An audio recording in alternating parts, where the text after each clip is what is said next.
से इंसान की जीत होती, बुद्धि किसी को तो आती नहीं है। बुद्धि से मिलता सफलता सभी को,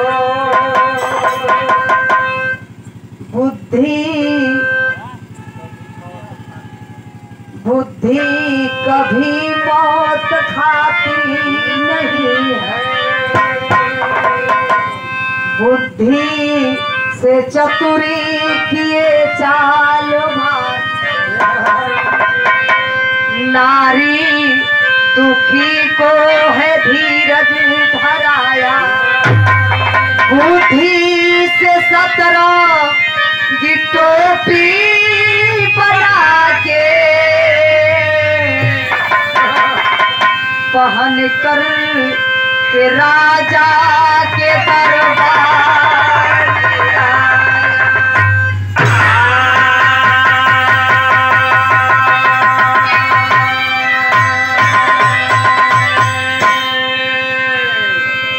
यहाँ एक लाइन गीत का लाइन है भैया, आई बहुत पुरान गीत है, ई कुल धुन में आनंद आवे भैया।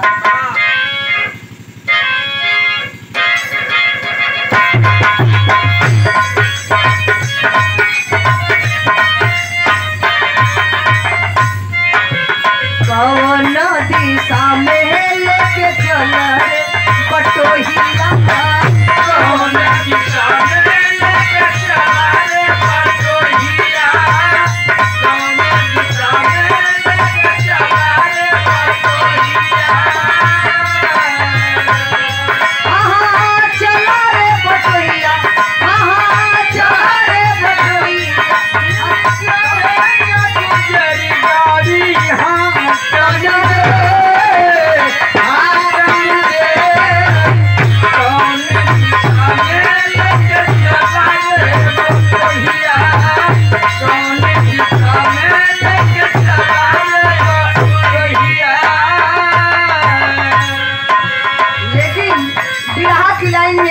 सुंदर कवि जी अपने कलम से संकेत किए हैं और लिखे हैं क्या? गवना तारा के चतुरी लाए गवना तारा के चतुरी लाए घर दुल्हनिया, गवना तारा के चतुरी लाए घर दुल्हनिया, गवना तारा के चतुरी लाए घर दुल्हनिया, गवना तारा के चतुरी लाए घर दुल्हनिया, गवना तारा के चतुरी लाए घर दुल्हनिया। छाए खुशी आया बात कोई के रुपवा निहार, दिन बीते लगले बीत लगले, गवना तारा के चतुरी लाए घर दुल्हनिया, गवना तारा के चतुरी लाए घर दुल्हनिया। एक लाइन और कहला का, गाहा काने जाए नाही देवे, घर रहा दिल जाती है, गाहा काने जाए नाही देवे, घर रहा दिल जाती है, गाहा काने जाए नाही देवे,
सही एक ठे गांव का बाबू एगो धोबी समाज का रहला, गरीब आदमी रहला। माई बाबू बचपने में मर गई रहला, उनका केहू आगे पीछे सहारा ना रहल। गांव वाले मिल के ओ लड़का का नाम चतुरी बताओ, रोज चतुरी धोबी के गांव वाला मिल के सपोर्ट कैलन। ये बाबू तो चतुरिया का शादी भई, गांव वाला मिल के बारात करे गईलन, दुल्हन के भी दियलन। तब कहला कि अब तक चतुरी शादी बियाह हो गई, अब अपन जिया खा लोगन। दुल्हन आई एगो मड़ई का घर रहल बाबू, कराई लूट लूट गिरे घर में। दुल्हनिया निकले तो ऊपर गिर जा, बड़ी चिंतित रहे। खाना वाना ना निकले के कहे कि हमार नसीब फूट गई कि घर में आ गई। चतुरिया कहलस कि सुनो, टेंशन मत लो, घबरा मत, आज देखा करू कराई गिरत न तो के हम रानी बना के रखब रानी। ए बाबू कहा जाला कि अपने बुद्धि विवेक से आदमी आगे बढ़ सकेला, है ना। तो चतुरी अपने दिमाग से एक ठे काम कैला। का कहला भैया, गीत का लाइन बदल गई।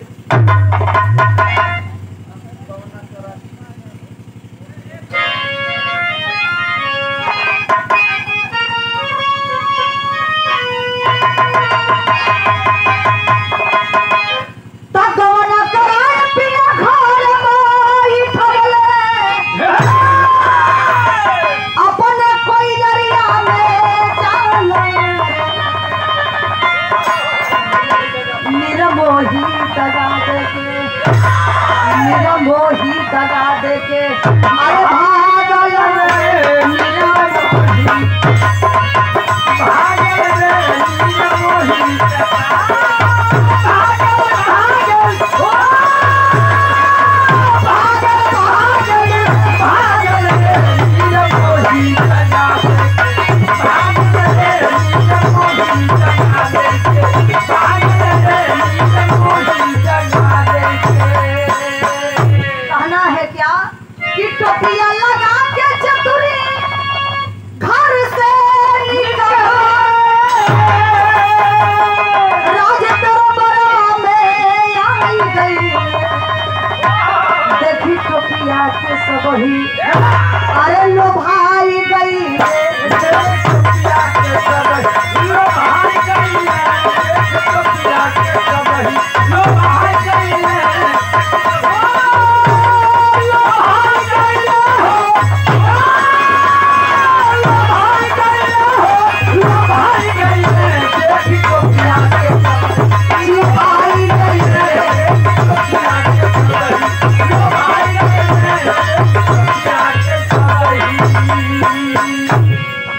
ए बाबू अपने बुद्धि दिमाग से चतुरिया एक काम कैला। कौन काम कैला? सतरंगी टोपी बनौला। आज सतरंगी टोपी बनौला लगाई के वही राज दरबार में पहुंचल।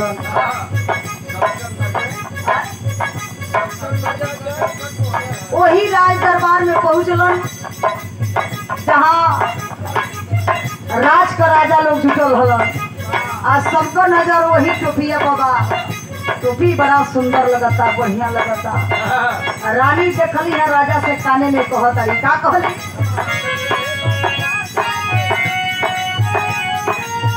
कहे रानी राजा से हंस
नजर पहुंचा था तो वही टोपी को पहुंचा था।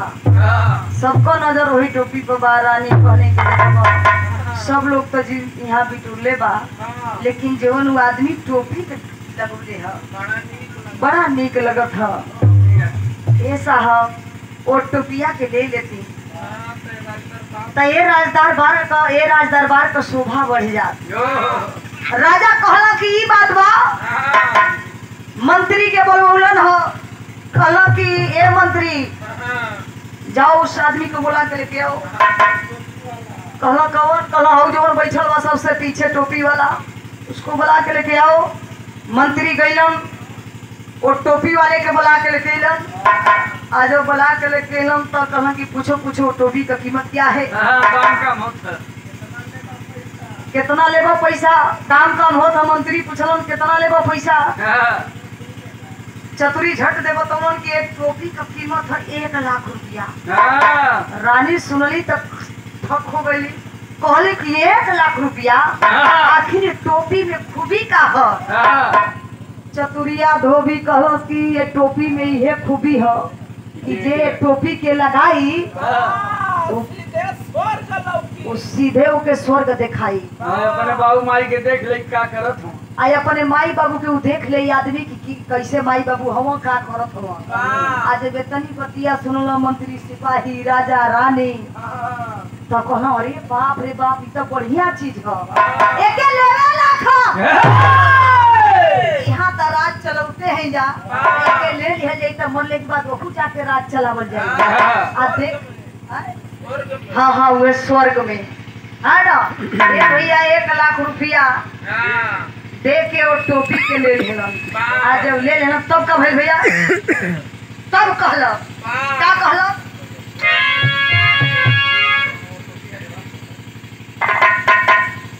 वो टोपिया का राज बताई सबे कहत बता।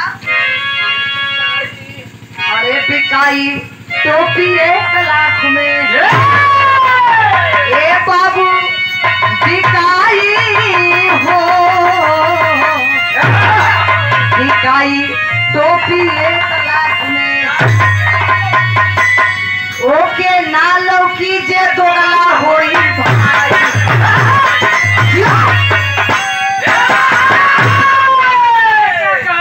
कहला वो टोपिया का खूबी बतौलन चतुरी धोबी, ये टोपी का खूबी हुए है।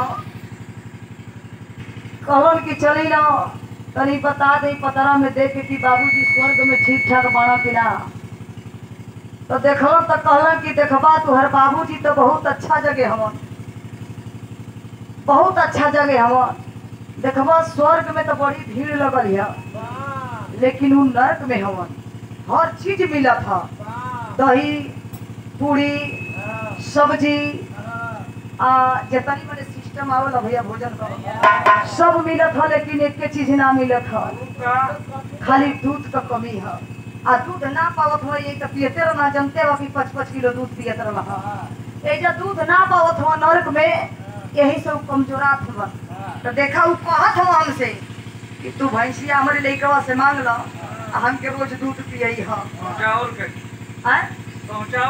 हमके पहुँचावल करिया रोज रोज। पंडित जी का बात सुन के लड़का का करे, ये भैया बतावा 1 लाख रुपया का भैंस रहल, अब पंडित जी के कहले को दे दिहलो। बाबू वाली बात है, बाबूजी तो बढ़िया से रहा, बहुत ही अच्छा से रहा, यहाँ तक कष्ट झेलबे कैला, वहाँ तो बाबूजी सब बढ़िया रहा। बाबूजी के कोनो प्रकार का दिक्कत न होखे। ए बाबू जब वो भैंस दे दिहला तो जब बड़का भाई अइलन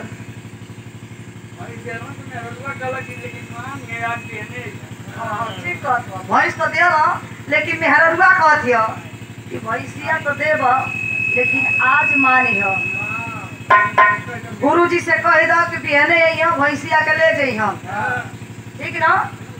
तो कहला ठीक बा बाबू, ठीक बा बिहने आई। तो बिहान पहले लगल ले बाबू आहारा बनाए के आ वही में छोड़ धिकावे, आ खूब लाल खमने पतोहिया चला कर, पतोहिया ही कुल सिस्टम करत दिया। आहारा बनाए के और छोड़ के दिखा के खूब लाल कैलस कि बाबा यही आज भैंस ले जाए, है ना? तब बाबा अइलन आज जब बाबा यही ला तब पूछलो कहलो बाबा कि हे भाई हाई कैसन आहारा बना के लोहा लोगन दिखावत। तो बाबूजी रतिया सपना में आ लगन कहलन तनी पंडित जी के दाढ़ी दिया तो जान जाए कि हाँ वो लेके आवत। तब पूछला तब पतोहिया कहलो कि जानो तनी गुरुजी बाबूजी सपना में कहूँ कि जब गुरुजी यहाँ भैंसिया ले जाए तो तनी लोहवा से दाद दिया उनके चुतरा पर। हाँ तब ना हम जानत हुए हम तब ना हम जानत कि हुए हम तब पंडित जी भगला कि हुए पंडित जी हम कि दूसर के हुआ कोनो भुलवा के दूसर न लेके चल जा भैंसिया। हाँ ए भैया जब छन ते जब दुल्हन जरौलस कि ना पंडित जी बतावला तो भगला बतावला तो चलना धोती खुटिया के भाई आ जब तगैता तक कितना तेज दौड़ता है भैया।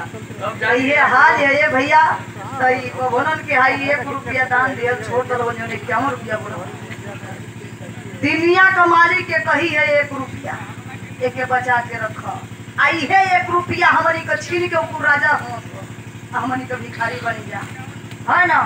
बात तो बात याद जला तक कहा जला कहलन बाबा साहब की शिक्षित बनो संगठित रहो संघर्ष करो ओबीसी समाज खातिर ज्यादा रोते हो लेकिन केहू ना मानत हो तो संगठित लोग कहाँ होता ठीका की दुकान पर घरे भले न एक बेला के दाल होके लइका चिल्लाता भूखत कि हम भात ना खाई चटनी भात ना खाई।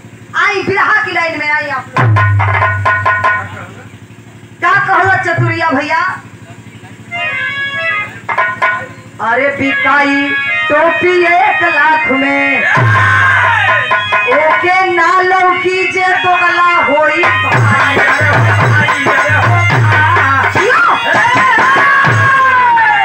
तब बतौलस कि देखा एक टोपी का खूबी ये हो कि जे बढ़िया अच्छा कर्म कैले हुई तो वो गलत काम ना कैले हुई तो वही के स्वर्ग दिखाई आ बैठल बैठल अपन घर परिवार के देख सकेला। आज दोगला होई एकर नियत शुरुए से गड़बड़ल होई ओके ना लौकी कि अच्छा ये बात बा। राजा रानी सुनलो सिपाही मंत्री सुनलो बड़ा सोचे लगवा यार मुस्किया तो हमारा राजा रानी कहलन कि काजी हम तो जीवन में कबो गलती नहीं की कही टोपी लोग ले लेहलन। आज जब टोपी ले लेहलन तब भैर का भैया गीत का लाइन बदल गई कैसे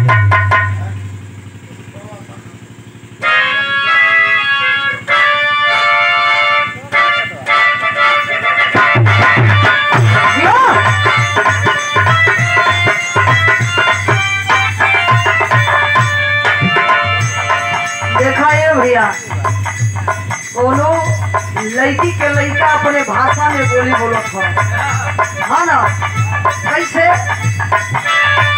रुपया बनाएलू बेग लटकाएलू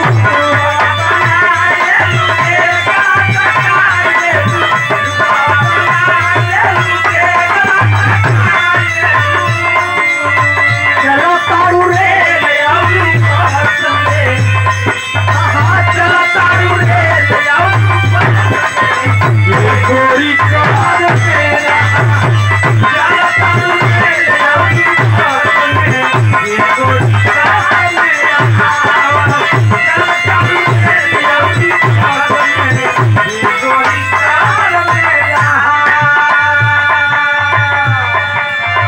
टोपिया लगा के राजा आके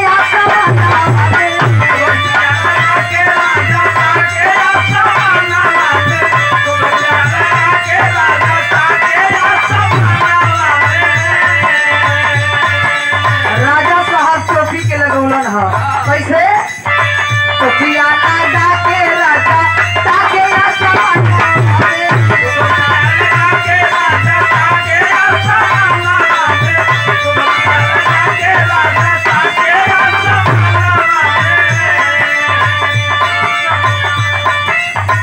कुछ नहीं रहेला देखाई कुछ नहीं रहेला देखाई संका समाई कुछ नहीं रहेला देखाई संका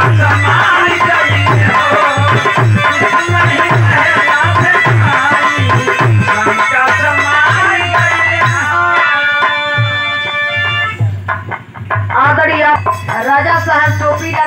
ताकत हवन बाबू, आसमान में ताकत होन कुछ ना लौकत ह, एकदम शंका बा, मन में शंका समा गए सुग्रीव भैया। जब कुछ ना लौकल तो मन में धीरे धीरे शंका ही होता कि ये भाई कहीं हम तो गलत ना है। आ रानी एकदम खुदिया खुदिया पूछत है क्या हो साहब कुछ लौकत ह, क्या ये साहब कुछ लौकत ह? मंत्री साहब कहलन कि हम लगाई का कैलन भैया, पूछे रानी राजा से पति ना पता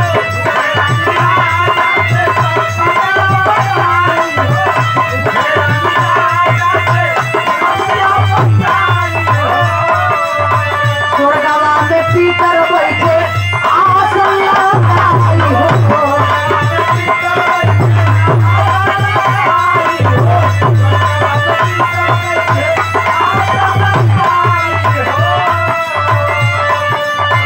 मनोरंजन अप्सरा कराई, मनोरंजन अप्सरा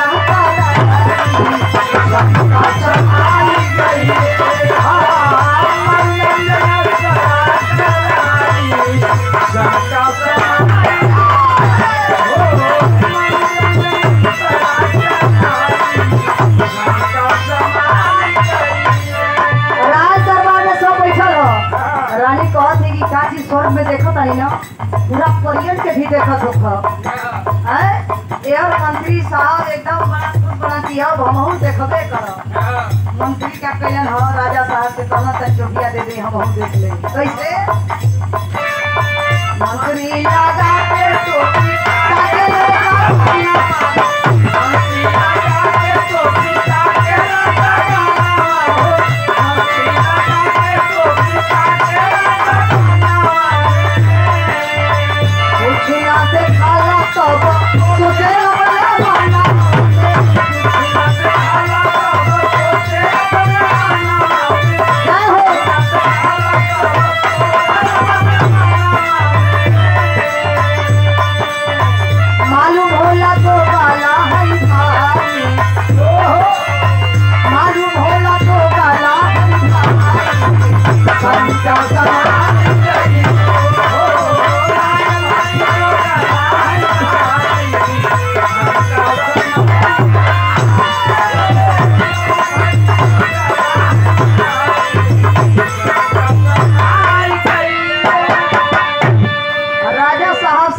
पूछलन का देखला तनी हमरो देखे के मन करता टोपिया दे देता हम देख ले अपन सब पूरा कर लेती तो जीवन भर तोहर नाम लेती कि हमके स्वर्ग तो दिखा देला। अच्छा टोपी लगा लेला मंत्री साहब उनहु ताकत हो गगन में उनहु के कुछ ना लौकल आज जब ना कुछ लौकल तो विचार करे लगला कि भाई कहीं हमहु तो गला ना है यही से ना दिखावता। आ तबले रानी छीन के टोपिया लगावे जात है। आज जब छीन के टोपिया लगावे जाती तब तक चतुरिया खड़ा हो गई हाथ उठा के कहला कि हे रानी टोपी लगावे के यही शरीयत बा। टोपी वो लगाई कि जे छिनार ना हुई भाई जे छिनार हुई टोपी ना लगाई जे छिनार हुई ओके स्वर्ग ना देखाई। तो रानी सुननी तो कहले कि भाई हम तो छिना रही ना है काहे ना हम टोपी तो लगाई हम तो बढ़िया है नैहर में भी बढ़िया सोहनी। रानी का कही कैसे किया अरे टोपिया लगा के रानी अरे टोपिया लगा के रानी ताके आसमान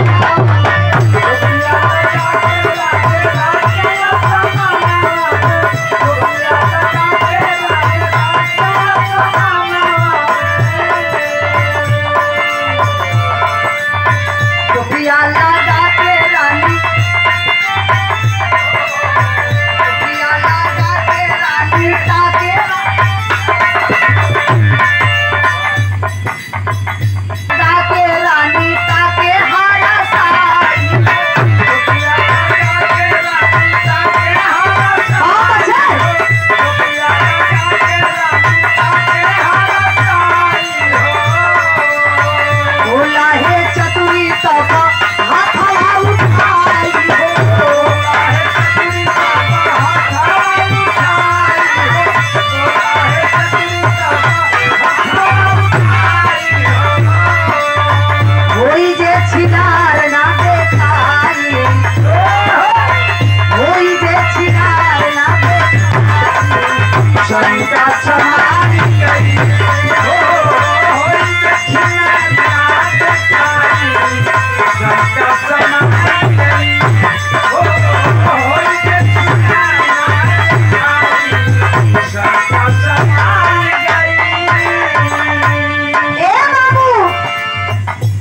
जना टोपी लगौलन। रानी लगौली जब कुछ ना दिखाई, शंका होखे लगल, मनही पता थी। राजा साहब सन की आवत हो कुछ बोलत ना है, मंत्री साहब सन की आवत हो रानी कुछ बोलत ना है। समझ के नहीं मनवे में के लगत कि पहले का कुछ गड़बड़ रही है भाई, यही से ना दिखौलस। ए भैया अपन अपन बात लोग दबा लेहलन, लेकिन जब साँझ भई रात के समय राजा रानी सूते गइल, हाई देखबा तब का होता। कैसे भैया गीत का लाइन बदल गई।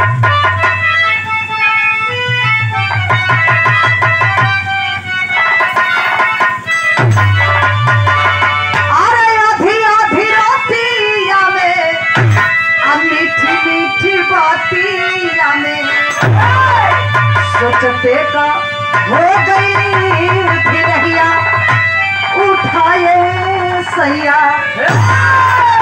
बिरहा की लाइन में कितनी सुंदर कवि जी अपने कलम से भाव की लाइन में दर्शाए हैं। क्या अरे रतिया में राजा रानी सुतले से जानी,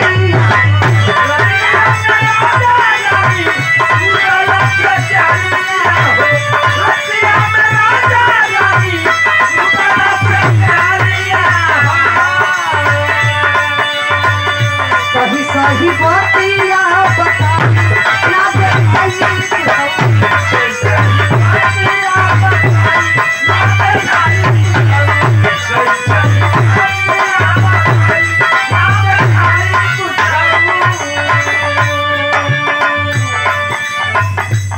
भोरे राजा तू भेजले सिपाही,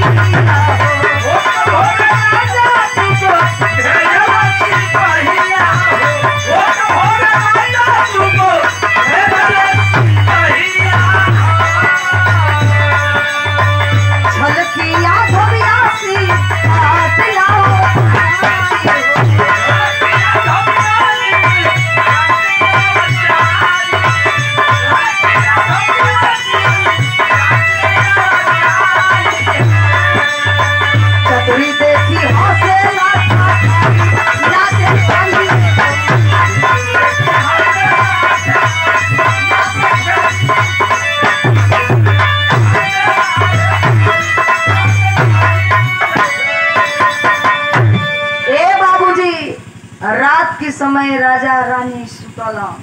आज जब सुतला तो रानी कहतनी कि जी बताई ना आप टोपिया लगौनी तो कुछ देखनी, स्वर्ग में का देखली। राजा कहलन कि ए रानी तू का देखलू, अब कहा कही कैले हलो कुछ हुआ। राजा कहला कि सही बताई तब कुछ ना लौकल। तो रानी कहले कि बताई, लगत था कि हमनों को पहले जमाने के कुछ गलती भइल है, यही हम ना देखली ऐसा हो। कहला कि अरे ना ना वैसन कोनो बात ना हो, हमन के तीनों डाला के चतुरिया ठग के चल गई। अब सुबेर होके द। आज जब सुबेर भई तो राजा साहब मंत्री सिपाही के बोलौलन हो। आज जब मंत्री सिपाही के बोलौन तो कहलन कि जाओ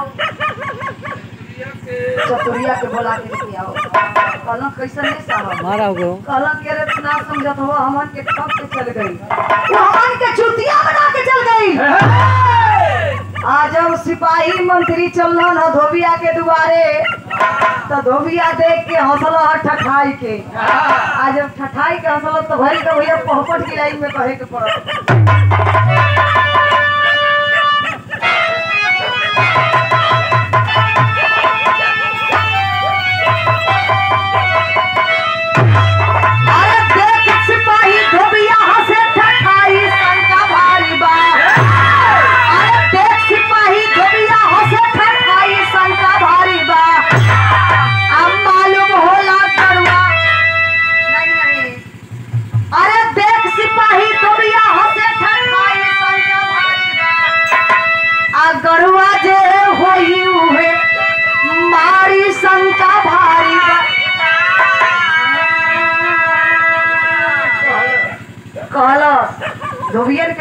धोबिया देखल सिपाही मंत्री के तो ठठाई के हंसल।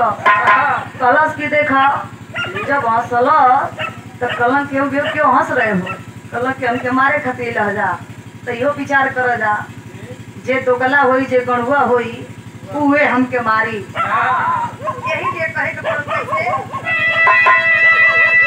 कहे सिपाही बेहुदा क्यों करता है ऐसे आ गणुअन के हाथे लिखल बा तोर परनावा। मने कहलन कि तोहन लोग अइला हमके पकड़ के ले जइबा राजा साहब से पिटवइबा ना, तो तोहन लोग तो अच्छा आदमी हवा जा, तोहन लोग बढ़िया आदमी नीमन आदमी हवा जा, कोनो दोगला तो गणुआर हवा जाना। आज जब इतनी बतिया मंत्री सिपाही सुनल तो वही जैसे लौट के चल गई। आज जब कहीं राजा दरबार में तो राजा साहब देखल तो कहला कि काहे छुछे हाथे काहे चतुरिया ना आइल का कहल भाई मरते हम ना जाए भवन की बस के बात नहीं के जा तू चतुरिया के पकड़ के लेके आव। कहला सा कि हम कोनो तोगला हवा गणुआ हवा के हमके पकड़ के ले जीबा। आज जब इतनी बतिया राजा साहब सुनल तो कैलन का एगो और बात कहलन का तो भैया आधा भी आई में कहे के पड़ल कैसे?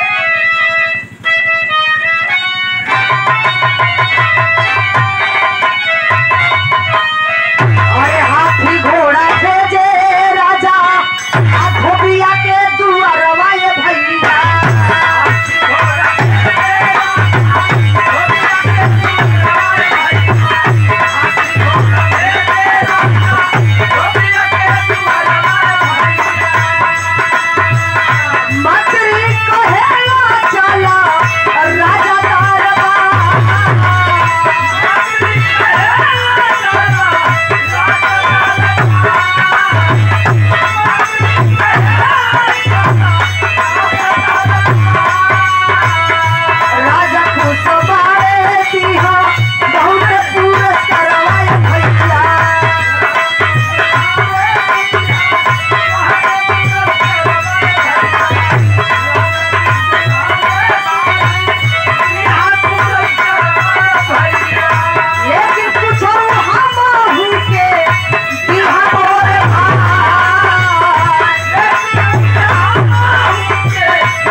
सिपाही दरोगा की देखा भाई कि हम दोबारा आयल हैं। राजा साहब तुम्हारे टोपी के काला के देख के खुश हो आ राज दरबार में बहुत सबसे जो महंगा हो वह पुरस्कार तुमके दी है। लेकिन एगो बात सुन लो भैया, तोहरे खातिर बड़ा मेहनत कैले हैं जा, जवन इनाम पई है उनमें से आधा दे दी है। चतुरिया कहो कि ठीक बा भाई, आधा तो मान ला आधा तो मंत्री जी के दे दे, आधा तोके दे दे मंत्री साहब, आधा में से जो है दोनों सिपाही बना जा इन्हीं लोगन के दे दे, आधा में से ही दोनों जना बंटवारा करिए, हमके ना चाहिए। का कहलस? बस खत्म। अरे कहले सिपाही की तो 12 हम हनियनी भैया, सिपाही की तो 12 कहले सिपाही की तो 12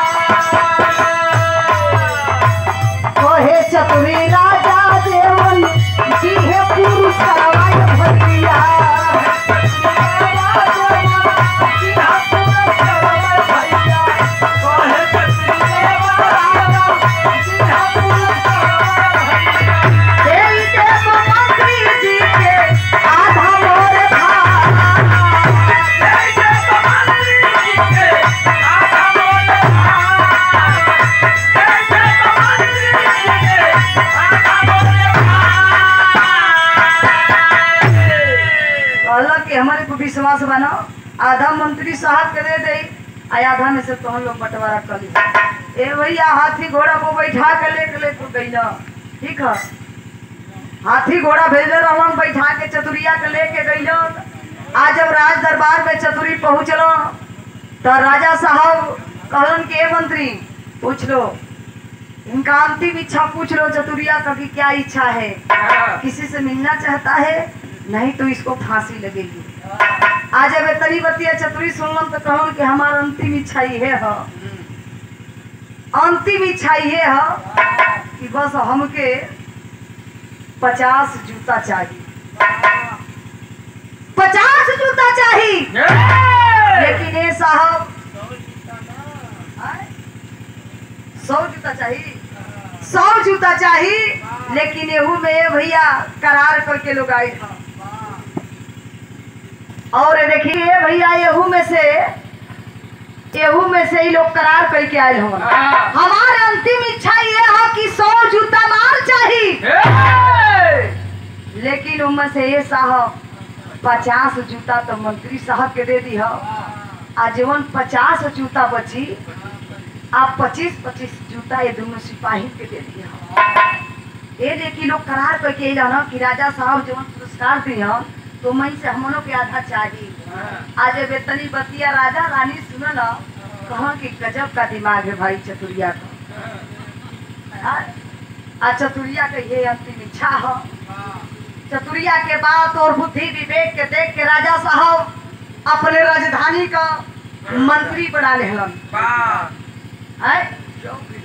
उहे मने चौकीदार बना लेहलन। आज जब बना लेहलन तो वही जैसे जीवन संवर गई। हमारी नन की आदमी आगे बढ़ेला तो अपनी कुछ बुद्धियों विवेक से बढ़ेला। पढ़े लिखे से भी ज्यादा देखो तो गंवारों कभी कभी चढ़ा के निकल जाना ही भैया। जितनी पढ़ल लिखल के ना समझदार हुई तनी गंवर कन हुई। लेकिन वो आगे बढ़ गई, ओकरी बुद्धमानी देख के राजा साहब चौकीदार बना लेना, लगना राज काज करे। यही से हमार विराह खत्म हो गल भैया। कैसे?